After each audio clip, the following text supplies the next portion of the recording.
Bu günlərdə bir yazı oxudum. Bir ər-arvad olub, qadının böyrəyi xəstələnir, bir böyrəyi deməli işləməkdən qalır və bunun həyatını davam etdirməsi çətin olur.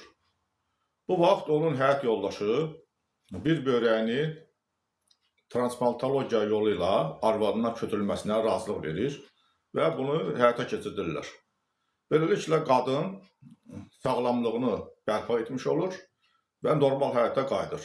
Bunun əksi olaraq 6-7 aydan sonra qadın məhkəmə ərizə verərək ərindən boşanmağı qərarı alır.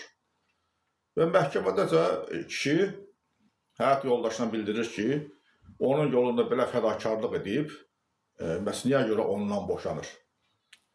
Məhkəmə də bu suala belə cavab verir ki, əgər siz kiməsə, yaxın bir adamınıza, məsələn, həyat yoldaşına yaxşılıq etmişsinizsə, bu o demək deyil ki, o ömür boyu sizi sevməlidir və o demək deyil ki, o adam ömür boyu sizə sadiq qalmalıdır. Beləliklə kişi peşman olub, boşanmaya razı olmağa məcbur olur və bunlar ayrılırlar.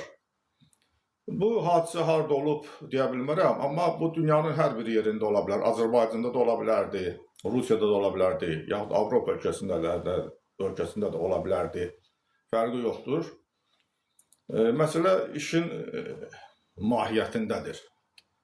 Bəzən insanlar hədsiz kimisə sevməklə elə bilirlər ki, bunun qarşılığını alacaqlar, fədakarlıq göstərirlər. Lakin fakt budur ki, bir çox hallarda bu cür münasibət, bu cür rəftar əks nəticəyə səbəb olur. Mənfi münasibətlər rastlaşırlar və həyatda belə hadisələr heç də az olmur.